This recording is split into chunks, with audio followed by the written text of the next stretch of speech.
بسم اللہ الرحمن الرحیم الحمد للہ رب العالمین والعاقبۃ للمتقین والصلاة والسلام علی خیر خلقہ محمد وآلہ واصحابہ اجمعین۔ آج زاد الطالبین میں ہمارا 41واں سبق ہے، جس میں ہم حدیث نمبر 34 کا ترجمہ، لغوی و صرفی تحقیق، تشریح اور ترکیب کے بارے میں پڑھیں گے۔ حدیث نمبر 34 ہے: المسلم من سلم المسلمون من لسانه ويده۔ المسلم من سلم المسلمون من لسانه ويده۔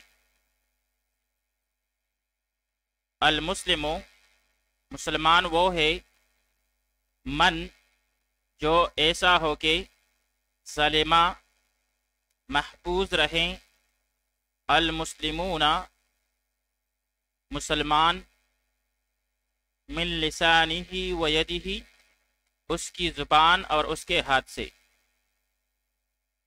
المسلم مسلمان وہ ہے، من سلم المسلمون کہ جس سے محفوظ رہے مسلمان، من لسانہ و یدہ اس کی زبان اور اس کے ہاتھ سے۔ مسلمان وہ ہے جس کے زبان اور ہاتھ سے دوسرے مسلمان محفوظ رہیں۔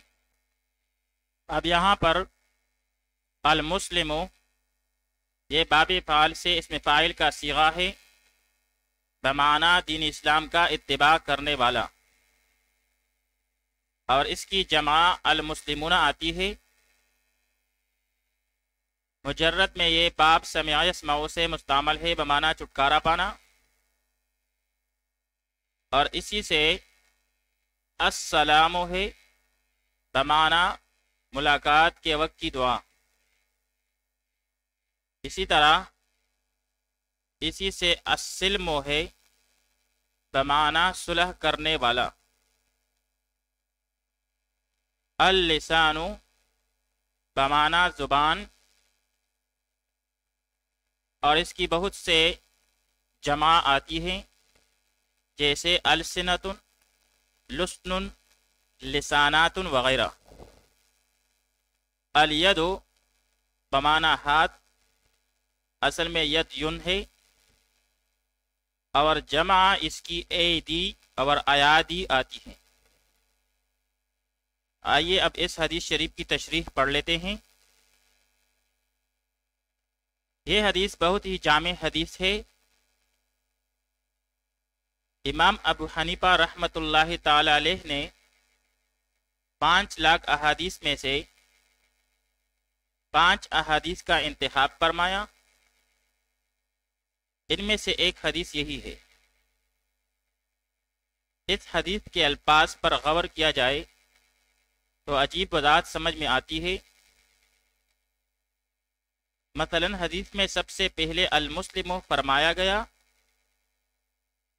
اس میں مسلمانوں کو غیرت دلانا مقصود ہے کہ تم مسلمان ہو کر بھی تکلیف دیتے ہو۔ پھر لسانی ہی کے بعد یدی ہی فرمایا۔ علماء کرام فرماتے ہیں کہ زبان کو ہاتھ پر مقدم فرمایا، کیونکہ اکثر ایذا زبان سے دی جاتی ہے، یا دوسری وجہ یہ ہو سکتی ہے کہ زبان سے زندہ اور مردہ دونوں کو برا کہا جا سکتا ہے، اور یا یہ کہ تیسری وجہ یہ ہو سکتی ہے کہ زبان سے کہی ہوئی بات کا اثر دیر تک باقی رہتا ہے، بخلاف ہاتھ کے کہ وہ آدمی کچھ عرصہ کے بعد بھول جاتا ہے۔ عربی کا مشہور شعر ہے: جراحات السنان لها التیام ولا یلتام ما جرح اللسان۔ تیر اور تلوار کے زخم بر جاتے ہیں، ولا یلتام اور نہیں برتے، ما وہ زخم، جرح اللسان جو زبان دے جاتے ہیں۔ اسی مفہوم کا ایک شعر محمد اسماعیل میرٹی کا ہے: چھری کا تیر کا تلوار کا تو گاؤ برا، لگا جو زخم زباں کا رہا ہمیشہ ہرا۔ پھر سلم المسلمون فرمایا گیا مزید تاکید اور اہتمام کی وجہ سے کہ کسی کو بالکل ایذا اور تکلیف نہ دی جائے۔ آئیے اب اس حدیث شریف کی ترکیب پڑھ لیتے ہیں۔ المسلم مرفوع بضم لفظا مبتدا، من موصولہ، سلم فعل، المسلمون اس کے لیے فاعل، من جارہ، لسانہ لسان مضاف اور ہی مضاف الیہ، مضاف اور مضاف الیہ مل کر معطوف علیہ کیونکہ اس کے بعد وہ عاطفہ ہے، یدہ ید مضاف اور ہی ضمیر مجرور متصل مضاف الیہ، مضاف مضاف الیہ مل کر معطوف ہوا، معطوف علیہ اپنے معطوف سے مل کر مجرور، جار مجرور مل کر متعلق فعل ہوا، یعنی سلمہ فعل کے ساتھ متعلق ہوا۔ سلمہ فعل اپنے فاعل اور متعلق کے ساتھ مل کر جملہ فعلیہ خبریہ ہو کر صلہ، موصول صلہ مل کر خبر ہوئی مبتدا کے لیے، مبتدا اپنی خبر سے مل کر جملہ اسمیہ خبریہ ہوا۔